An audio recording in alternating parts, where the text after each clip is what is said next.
Alfian, rumah sakit darurat untuk pasien COVID ini apakah sudah siap sepenuhnya baik dari fasilitas pendukung ataupun tenaga kesehatan yang disiapkan? Alfian.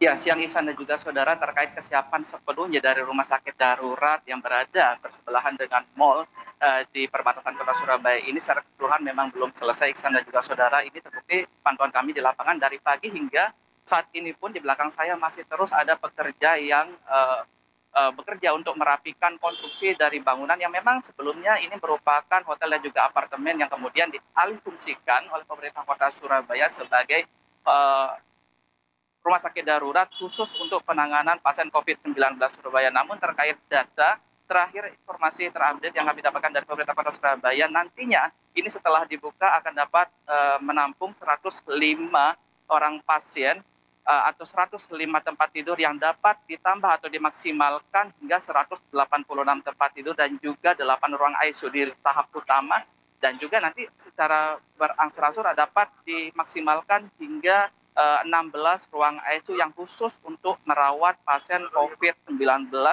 di kota Surabaya maupun yang datang dari luar kota Surabaya karena tempat dari rumah sakit ini merupakan perbatasan antara kota Surabaya dan juga Sidoarjo dari sisi sebelah selatan Surabaya. Artinya nanti bagi masyarakat yang didiagnosa terkena COVID-19 dan memiliki gejala sedang maupun berat dapat dialihkan untuk mengurangi 20 rumah sakit rujukan untuk mengurangi pasien di 20 rumah sakit rujukan di kota Surabaya sendiri. Sementara untuk tenaga medis yang informasi kami dapatkan sudah disiapkan sebanyak 96 orang tenaga medis, baik dokter dan juga perawat yang siap berkontribusi tenaga saat nanti di launching atau dibuka. Seperti itu, Iksan. Hmm. Alfian, jika ada masyarakat yang berniat atau untuk dirawat di sana, apa yang menjadi syarat khusus untuk masyarakat atau pasien yang akan mengajukan perawatan di sana? Alfian.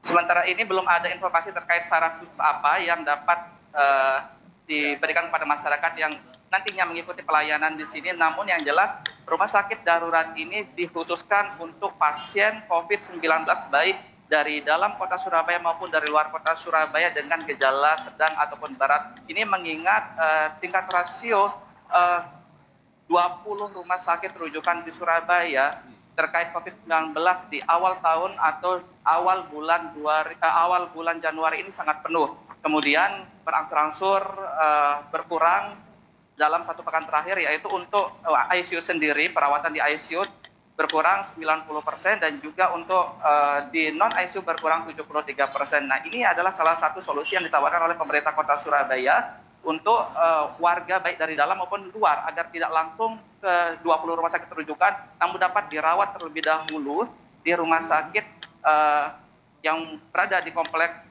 mal ini atau di perbatasan kota Surabaya dan juga Sidoarjo. Seperti itu, Iksan. Alfian, apa yang jadi dasar atau alasan memanfaatkan mal menjadi rumah sakit darurat dan kapan rencananya rumah sakit darurat ini aktif, Alfian? Alasan utama kenapa pemerintah kota Surabaya menggunakan mal sebagai rumah sakit darurat karena letak mal ini sangat strategis, yaitu tepat di pintu masuk kota Surabaya dari sisi selatan, yaitu dari arah Bundaran Waru Sidoarjo menuju Frontek Ahmad Yani Surabaya. Selain itu, informasi yang kami dapatkan ini setelah konstruksi bangunan dan semua distribusi alat kesehatan sudah dimasukkan ke dalam rumah sakit darurat ini, maka pemerintah kota Surabaya siap membuka rumah sakit darurat yang berada di dalam mal atau pusat perbelanjaan di wilayah selatan Surabaya ini pada tanggal 18 Februari 2021, Iksan. Iya, area penginapan di dalam kompleks mal bisa dimanfaatkan untuk mengantisipasi lonjakan kasus COVID-19 di Surabaya dan sekitarnya. Terima kasih jurnalis Kompas TV Alfian Rahman melaporkan langsung dari Surabaya, Jawa Timur.